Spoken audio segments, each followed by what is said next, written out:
Hey guys, Max and Max's Models here. I'm here with my brother again. We had made that last video very quickly with the phone, so instead of trying to do a video, you guys know what we look like. I thought we would just do this audio style as more of a podcast. So I started building models probably around 65, 66. I think my first kit was the BTK Spitfire from Airfix. I remember it came in a bag and it was blue. And I didn't know you had to use how to use water slide decals, so I wound up cutting them out and taping them on. You can imagine how that model looked, although I'd love to have it back. But my younger brother was... A lot like the ones he made 20 years later.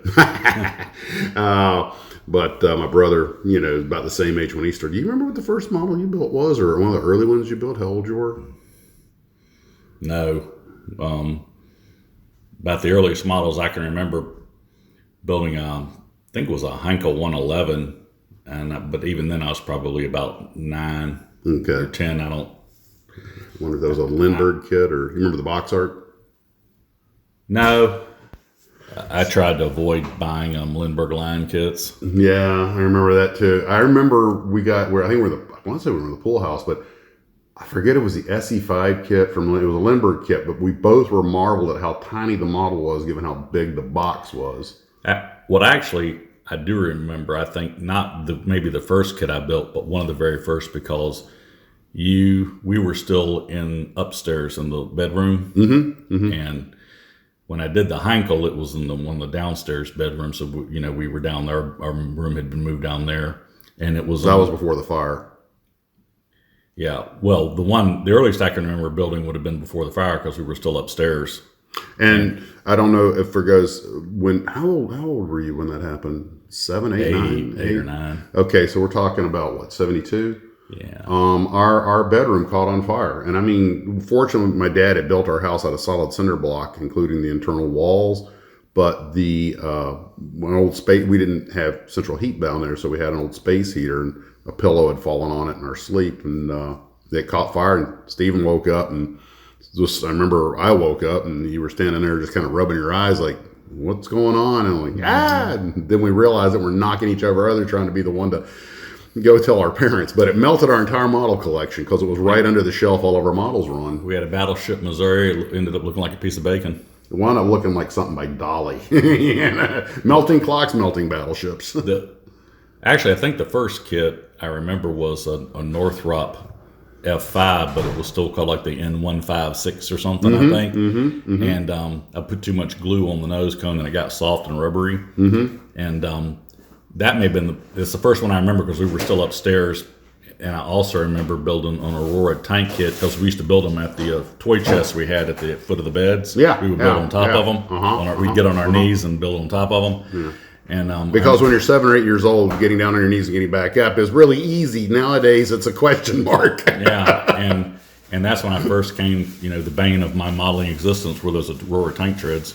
Oh yeah. You couldn't arc weld. We've talked about this before on the channel, how the Aurora tank treads are made out of unobtainium. You cannot arc weld those things into place. I mean, what was our old trick? Yeah. Staples. Well, I've actually thought about sending you a clip. From the Star Trek, the original pilot, the cage, where they're firing the laser at the... more power! We need more power. Our systems are starting to overheat. That's what we're trying to weld those things together. That's really about what it looked like. And or where they're shooting vol or something. And it's just, that's about what it felt like. Those things would not go together. You were supposed to, I think the protocol there was, heat up an X-Acto knife and try to melt the little underpins. Which never held. Was too much tension on them. They were just too small. But that is what it said to do on the instruction sheets, and we tried it, and it's like, okay, we've got to melt it just the way the other instructions. And as soon as you try to put it on the thing, bing! Yeah. Then we would, we'd basically either try to glue the treads to the wheels, or it was knocked out tank diorama time. That's usually knocked out tank. Well, they got both tracks. Well, Halloween's coming up here in a month and a half, and we're doing a sci-fi build for the group build, but I think I'm going to tack on some kind of Halloween build that was recommended by some people. But one thing you and I never built, we never did any of the Aurora figures.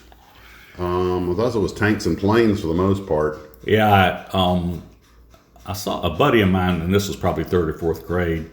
I was over at his house, and he had, I think the one with the graveyard and the little cross in it. Mm-hmm. You know, and that was about the only one of those I ever saw because I just wasn't into monster kits. If it wasn't an airplane, yeah, in the pecking order, airplanes first, tanks second. Ships not really that much.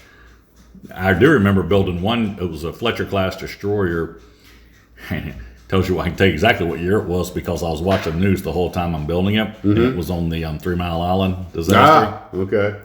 And I was putting rolls of pennies in the bow to weight it. Mm-hmm. I think we were probably going to try to figure if we could make it float. Mm-hmm. Of course, you know, those ships had solid. They've had one-piece hulls. Yeah, you could make it. The problem when getting a float is getting them not to capsize. Mm-hmm. I remember building this would be in the late 70s, but I remember building, it wasn't a Dukes of Hazzard kit, but it was the same car. That was before they actually, one of those, that old Dodge Charger. Mm-hmm, mm-hmm. But I bought a Dodge kit, it was just a Charger model. Yeah. We did a couple of cars. Yeah, but then that was rare. I did a Moving On. I remember the Moving On truck. And that thing, you know, tractor trailers are really difficult to build. People don't appreciate that. The frames and transmissions aren't that bad. But when you try to put those gigantic body components on there because they have small attach points and everything, but they're so big, the hoods and the cabs and everything. My problem with model cars was everything had to be right before you got to do that accordion thing where you open the body up and it's always wanting to pinch you and strain back or flip over and fly off and that's kind of crap. And for some reason you can't ever get it quite to sit. Mm-hmm. Something's in your way. It's never quite level. Yeah, the car builders have their own tricks because they. Yeah. Even today you read about how to and I go to these car shows. I've started going to model shows recently, and you see these cars and you're like, my real car didn't look that good. How did you do this? Yeah. Well, that Polera or whatever it was you built, Grandma's old car. Mm-hmm. In the back seat. It's the Hemi version 2-door sport car. I just sort of made it look a little bit like hers, but in the back seat, on the floor, did you remember put those tiny little mushrooms that were growing and the fungus and when it got wet inside, the dirt on the floor? Yeah. Yeah, people forget as much as we love old cars, they didn't have the fit and finish of modern cars. They were right off the showroom floor. They were a little rough, compared to today. And what was an old car in the '60s good for? 60,000 miles, maybe. Yeah. Well, that Ambassador, which I think was oh my God, I'd forgotten about that. They had that big compass in it. Mm-hmm. Like it had inside the car, it had a compass like that set up right like you see on a ship, only it was smaller. Sitting right there in the middle of the dash. Mm-hmm. Grandpa stuck that up there. You think Grandpa? He probably did. He was an old Navy man. That didn't look like anything AMC would put in there. That's my sister Patty, Patricia. You never know with AMC. Yeah. Or AMT. Or an AMT AMC. Now I got to go get a model. What was that? A '68 Ambassador or something? Yeah. Well, good luck with that. The compass. Tell me, tell me they didn't really look like they could make a great police car with the boxy look and everything. Yeah. You remember when back in the '80s when Donovan drove up in that Pontiac Parisienne? I was just thinking about that car yesterday. That was not a police car. They had bought those straight from the dealers. It was not meant to be a police car. The only police car with a crushed velour interior. Have some drunk throwing up in the backseat of that bad boy. Yeah, there's a reason police cars had vinyl back seats. The thing I was just thinking about this yesterday when he pulled up and he's going, "Hey, we got a new car. It's Parisian." So I guess it's just a Pontiac Caprice. But anyway, but he was sitting there. I jump in the shotgun seat with him, and he's sitting there just running his fingers over steering. He goes, I do like working for. I may not pay us a lot, but I do like working for a department that has nice equipment. He was a great guy, and God rest his soul, but he was happy as a pimp with the new Mark V. It's probably why I never saw the Mustang. I told my wife where the Mustang's concerned, we're just going to have an Egyptian burial. Just put me and the Mustang in the ground together, or do it Viking style. Put us on a barge. That'll only make a slightly bigger coffin. Set it on fire, baby. Stack that thing with cordwood, set us adrift, and light it with an arrow. I trust you edit these later. Nope, not usually. Only when I burp, fart, or hiccup. But this isn't Steven. This is Steven's doppelganger. But one of the models you were proudest of was that F-14. Was that a monogram? Yes, I think so. It was built that. In fact, I can tell you when I built that. because I had just about finished it when Jack called up and started calling me Uncle Steven. Nah. So what was When Megan's Megan was birthday? born. August 30th, 1982. So that was 1980. So I was in the Army, because I remember you built it when I was in the Army. And it was also, I would come home and there were these models I didn't build on the shelf. Where did that come from? yeah, that was also the first one that I say the first one. The B-17 was probably the first one I really put a lot of effort into. A lot of effort. That was the big monogram 117. 148, right? yeah. Tomcat was big at 148, but the B-17 dwarfed it. Oh yeah, well that Tomcat was the first model ever built that I used to airbrush on. You didn't have an airbrush. I had two of them. I did not know you ever had an airbrush. Well, again, Yeah. I was in the Army. I had an earlier one, and I bought an 82, I think. He had a bigger allowance. Yeah. Well, inflation. And then I had one I got in 84. I think it was a Badger. You had a Badger, okay. Yeah, the second one I got was a Badger. The first one, Did you have an air compressor? compressor, or were you using can stuff, or what? No, you used the cans Freon. Oh, okay. And it had the little paint reservoir, and you put your paint in it and all that. Okay. And I actually airbrushed the Tomcat, which is why it looked nice. Of course, one of the decals tore, so I had to try to hand paint the N on navy. Which looked like crap. But overall, the model turned out really nice, and I didn't have quite the right blue interior. It was a little lighter than it should have been. Yeah. Yeah. I remember, but you had that photograph from a magazine up on the wall of an F-14 against the sunset where you could actually see the inside displays lit up. And I was like, that really was a beautiful photo. And I think you'd use that as kind of a part painting reference, or maybe just like the picture. I don't remember. My cockpit detail paled next to Norman's F-16. Oh God, Norman did that. Jeez, Norman. I got to talk. I got to go do an interview with Norman, because our friend Norman although he still has some kits, but Norman had patience though. I think he's kept that F4, that MiG-21. I mean, he builds probably scale model, the cockpit magazine viewers thing, and that Enterprise he built when we were at the condo. He built that. Well, we all built that together. Yeah. I saw pictures of that. Yeah, I think he did most of it because he posed with it. Because I actually have used those pictures. That guy, I think he was totally self-taught. Oh yeah, Norman just learned by doing. And Norman said he never had an airbrush. He had just used initially he just torn paper and was careful to get using that spray cans edging to get the feathered edge. And in the 132nd scale Phantom, it was a little easier because of the larger scale. Just before I went in the Air Force in '87, and I can tell you exactly when these kits were built, because it was when we were going back to Australia to get back the America's Cup. And that was like April or February of '87. And I was just waiting to go on orders, running the pizzas. And so I was built an F-18, built an F-101 Voodoo, built an F-106, built an F-104. These are all Revell monogram. These are all kits. monograms. Yeah, 148s. And 148s. And I was I still have your F-105G on my shelf. Well, I was using the can spray cans, which worked pretty well. Well, if you know what I was doing was the way I cheat model building is I wasn't building anything that was camouflaged. I prefer the old Air Force where we don't care if you can see us, we're invincible. I got to do something with that. You shove that ATOL up your afterburner. But and because I always had, I never figured camo out. Even the Mosquito looks okay, and I was 14 when I built that. But I kind of touched up it and the F-105 a little bit when I fixed them because they were pretty busted up. That's why I put the circular spinny props on the Mosquito, because the old ones were bent up and stuff. But there's a reason that the camo on that looks like the anti-submarine camouflage on a battleship. With the straight angles and everything. But by the way, when you move down here and get established, I can bring your models back to you. I have your your Imperial Walker, which, by the way, if you try to get one of those on eBay, you don't want to know what they call it. Had the rubber band inside for the neck. Well, yeah, that's a 1983 because I got that right after Return of the Jedi. And years ago, actually, that rubber band dry rotted and broke and had to put another one. Wait, did you get it after The Empire Strikes Back or after Return of the Jedi? Return of the Jedi. Okay.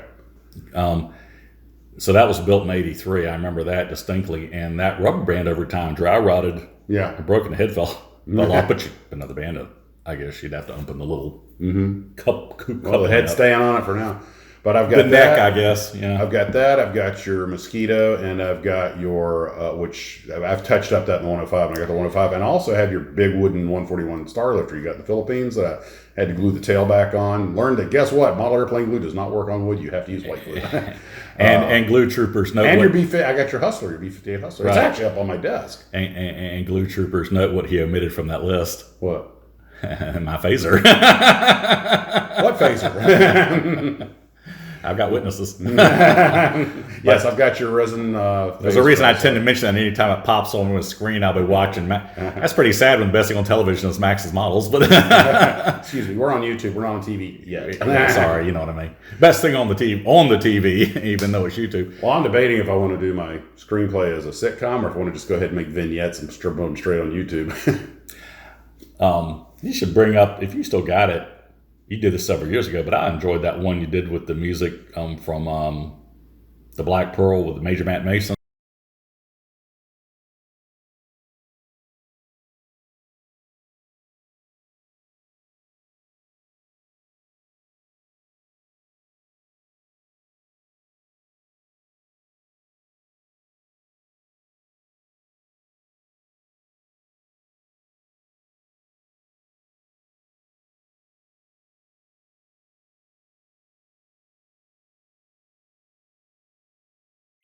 Put the scenes in a book, like a big comic book of what the movie's supposed to look like. It was basically the visualization of the script.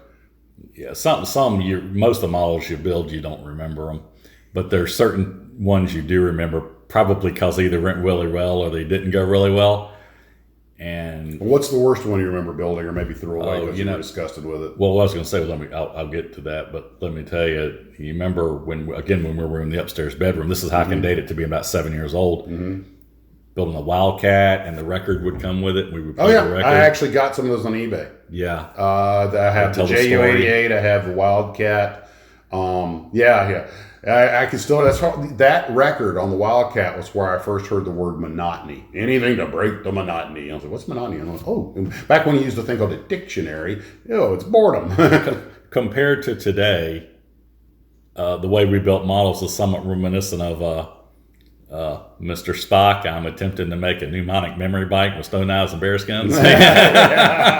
Well, I talked about on the show how very recently I'd mentioned how many times did the only paint guide you had be the box art. Oh yeah, and it's what you would look at when you were building the kit. And you had a lot of trouble. We were always running out of paint, having to mix paint that never matched. And you had, which one would you have? The Mosquito had like 7 colors of gray on the belly. Yeah, I was never mixing up enough to do the whole bottom. So every time I would mix it again, it'd be a slightly different shade. And so I had like several. We coats. call that the excuse for that one is weathering. Yeah.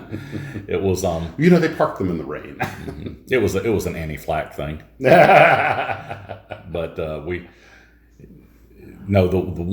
the one I remember being the most distinct as far as to do anything with a model paint in the rear, and I never really did it or tried to, and that was those little electric engines that came with the Lindbergh line. I never got one to work as a kid, and I got one to work for about 10 seconds it was one of the first things I built when the Tarbus was operational, and I bought that Lindbergh Cruiser model ship just to get the motors to see if I could make one work.